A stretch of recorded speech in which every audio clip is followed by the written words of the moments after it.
Remittance যোদ্ধারা তারা বাংলাদেশে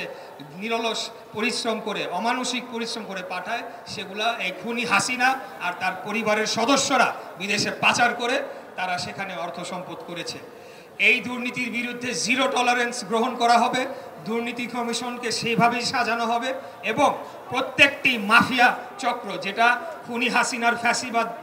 কায়েম করার জন্যে এবং সেটিকে টিকিয়ে রাখার জন্যে যেই ধরনের বড় বড় কর্পোরেট কোম্পানিগুলা এবং মাফিয়ারা যারা আজ পর্যন্ত তারা বিদ্যমান, তাদের প্রত্যেকের দুর্নীতির শ্বেতপত্র প্রকাশ করা হবে, তাদের পাচারকৃত অর্থ বাংলাদেশের মাটিতে ফেরত আনা হবে এবং তাদেরকে আইনের আওতায় এনে সে যত বড় ভূমিদস্যু হোক না কেন, যত বড়ই অন্য মাফিয়া হোক না কেন, তাদেরকে আইনের আওতায় এনে তাদেরকে জেল হাজতে পাঠিয়ে সেই বিচার নিশ্চিত করা হবে এবং বাংলাদেশের সম্পদ বাংলাদেশে ফেরত আনা হবে। আপনারা আরেকটি বিষয় যেটি অত্যন্ত গুরুত্বপূর্ণভাবে লঙ্ঘিত হয়েছে সেটি হচ্ছে বাংলাদেশের জনগণের মানবাধিকার। ইতিপূর্বে আপনারা দেখেছেন যে গুম, খুন, ক্রস ফায়ার, মিথ্যা মামলা, এমন কোনো হেন কাজ নাই যেটি এই খুনি হাসিনার আমলে করা হয় নাই তার ফ্যাসিবাদী তার ক্ষমতাকে টিকিয়ে রাখার জন্যে।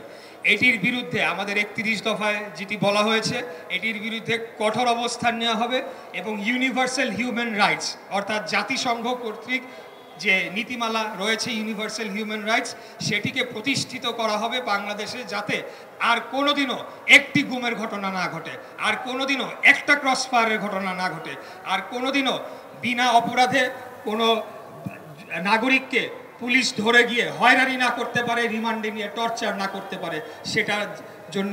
যথাযথ আইন সংশোধন করে পদক্ষেপ নেওয়া হবে।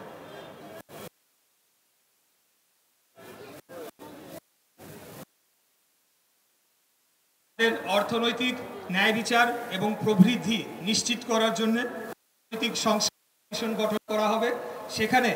বিশেষজ্ঞ অর্থনীতিবিদ এবং এই সেক্টরে যারা বিশেষজ্ঞরা রয়েছেন, বিভিন্ন প্রফেসররা রয়েছেন বা বিভিন্ন সময় যারা অ্যাডভোকেসি করছেন, তাদের সমন্বয়ে গঠিত এই অর্থনৈতিক সংস্কার কমিশন একটি নীতিমালা প্রণয়ন করবে এবং সেটিকে সংসদে, নির্বাচিত সংসদে উপস্থাপন করা হবে। সেটি পাস হলে পরে সেটিকে বাস্তবায়ন করা হবে। উদ্দেশ্য হচ্ছে ধনী এবং যে বৈষম্য সেটি কমিয়ে আনা, সেটিকে সমান করা এবং এই লক্ষ্যে আমাদের এই অর্থনৈতিক সংস্কার কমিশন গঠন করা হবে। প্রবাসী